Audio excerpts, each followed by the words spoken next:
Hello friends, मैं आपका mentor AK Singh और आज फिर हम अपने DSSB TGT SST की तैयारी करेंगे। और TGT SST की तैयारी में हम क्या देख रहे हैं, NCERT यानी कि NCERT कवर कर रहे हैं। और NCERT में हमने क्लास 6 की पॉलिटिकल साइंस की NCERT कवर कर लिया, ज्योग्राफी की NCERT कवर कर लिया। अब हम कर रहे हैं हिस्ट्री की NCERT। और एक चीज़ मैं आपको वीडियो में आगे बढ़ने से पहले कहता हूँ कि जो TGT SST की तैयारी कर रहा है यानी कि TGT SST और PGT हिस्ट्री की तैयारी कर रहा है, वो ही कृपया इस वीडियो को देखे, अन्यथा कोई वीडियो को ना देखे, क्योंकि ये वीडियो उन्हीं के हिसाब से, उन्हीं के अकॉर्डिंग यानी कि उनके अकॉर्डिंग जो क्वेश्चन पूछे जाते हैं समरी के तौर पर, उन्हीं के अकॉर्डिंग बनाई गई हैं। तो आज का चैप्टर क्या है, चैप्टर नंबर 3 आरंभिक नगर, यानी कि आरंभिक नगर किस तरह के होते थे उस के बारे में बताया गया और किस तरह से हमें आरंभिक नगरों के बारे में पता चला है। चलिए तो आज का चैप्टर देखते हैं। आज का चैप्टर क्या है हमारा, यानी कि आरंभिक नगर है। और आरंभिक नगर में देखो भाई, ऐसा होता था पहले पुराने टाइम पर, क्या है ना, हम जब यानी कि जो कहीं ना कहीं हड़प्पा सभ्यता है, और ये कहीं ना कहीं जो सभ्यता कई लाखों साल पहले या कई हजारों साल पहले जो कहीं ना कहीं खो गई हैं या फिर ज़मीनों के नीचे दब गई हैं। तो आरंभिक नगरों में क्या होता था, जैसे हम जो पुरातन वेदा होते हैं वो क्या करते हैं, कहीं ना कहीं एक तरह से जब खुदाई होती रहती है तो उसके अकॉर्डिंग जब खुदाई हो रही है, जैसे आप क्या मान लीजिए घर बना रहे हैं, कोई निर्माणाधीन कार्य हो रहे हैं, तो जब खुदाई हो रही है तो कहीं ना कहीं जब पुरानी चीज़ें कहें ज़मीन में धसी मिलेगी। और हम पुरानी चीज़ों को कैसे लगाते हैं, जब हिस्ट्री में आपने देखा होगा, हिस्ट्री में एक टीले वाली जो प्रक्रिया वो आप आगे पढ़ोगे तो यानी कि ये मान के चलिए लेयरिंग है। लेयरिंग में जो सबसे नीचे होगी वही कहीं ना कहीं ओरिजिनल लेयर होगी, और वही कहीं ना कहीं उसके अकॉर्डिंग उसका ना यानी कि एक तरह से तिथि नोट करी जाएगी। तो इस तरह से कहीं ना कहीं, जैसे आप ये बताते हैं हड़प्पा सभ्यता की कहानी बताते हैं, हड़प्पा सभ्यता आपको कहीं ना कहीं देखो, जब लाहौर में यानी पंजाब के पास रेल लाइन बिछ रही थी तो कहीं ना कहीं वहाँ पर इंजीनियरिंगों ने यानी इंजीनियर ने अचानक क्या देखा कि यहाँ पर एक स्ट्रक्चर है। तो स्ट्रक्चर को कहीं ना कहीं यानी जैसे आधुनिक पाकिस्तान में कहीं ना कहीं इस चीज़ को देखा गया। पर जो चीज़ें आपको देखने के लिए मिली वो कहाँ पर, वो भी ऐसे, क्योंकि जब लोग होते थे यानी कि लोग यहाँ पर क्या करने लगे, नई नई चीज़ें यानी इग्नोर कर दिया गया, एक तरह से इग्नोर कर दिया। फिर क्या करा, कुछ लोगों ने वहाँ से पक्की ईंटों को उठाकर कहीं अपने घर बनाने शुरू करे, इस तरह का कहा जाता है। और अपने जब घर बनाने शुरू करे तो गवर्नमेंट ने देखा कि यहाँ पर कहीं ना कहीं ये जो इतनी ईंट अच्छी और ये कहाँ से आ रही हैं, तो फिर उन्होंने पता चला, तो कहीं ना कहीं ये सब चीज़ें तब सामने आई और इस शहर का हमें पता चला जो कहीं ना कहीं सबसे पुराना एक नगरीय सभ्यता रही है। चलिए आगे चलते हैं।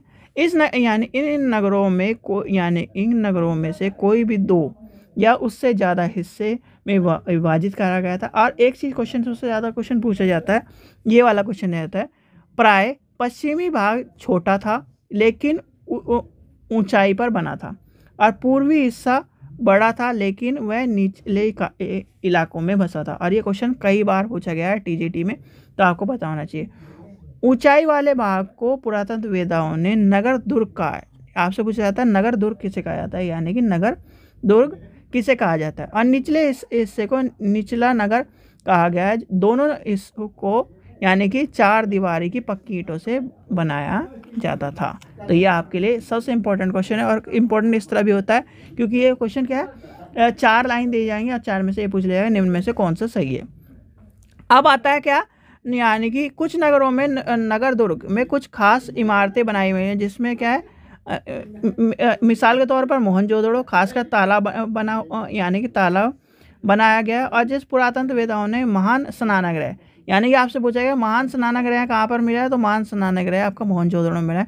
इस तालाब को बनाने के लिए ईंटों और प्लास्टर का इस्तेमाल किया जाता था, और पानी के यानी कि रिसाव को रोकने के लिए प्लास्टर के ऊपर यानी कि चारकोल की परत चढ़ाई जाती थी। इसका यानी कि एक तरह से आपसे क्वेश्चन क्या पूछा जाएगा कि स्नानगृह कहाँ पर मिला है, तो आपको पता होना चाहिए मोहनजोदड़ो में मिला है। फिर आपका ये क्वेश्चन आता है, कालीबंगा और लोथल जैसे अन्य नगरों में अग्निकुंड मिले हैं और जहाँ संभवतः यज्ञ किए जाते थे। हड़प्पा, मोहनजोदड़ो और लोथल जैसे कुछ नगर बड़े बड़े भंडार गृह मिलते हैं। आपसे 2 क्वेश्चन पूछे जाते हैं, यानी कि अग्निकुंड कहाँ मिला है और भंडार गृह कहाँ मिले हैं, तो आपको ये बताना है। ठीक है, फिर आता है यानी कि आगे क्वेश्चन आता है, नगरों के यानी कि नगरों में घर आमतौर पर 2 या 2 से अधिक मंजिल के होते थे और घरों के आंगन में के 4 दीवार कम यानी कि एक तरह से कमरे होते थे जैसे आजकल आधुनिक, और इनका स्नानागृह होता था और कहीं ना कहीं इन चीज़ की। चलिए आगे चलते हैं, आगे देखते हैं और क्या है इंपॉर्टेंट। फिर आगे देखते हैं क्या है।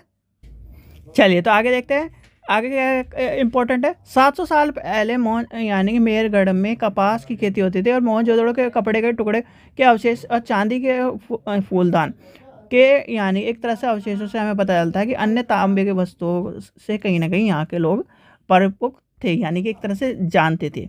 अब इसमें से एक क्वेश्चन पूछा जाता है ये वाला, यानी कि हड़प्पा के लोग तांबे का आयात करते थे। ये क्वेश्चन सबसे फेमस क्वेश्चन है, यूपी टेट में भी या सॉरी यूपी टीजीटी में भी कई बार पूछा गया और आपके।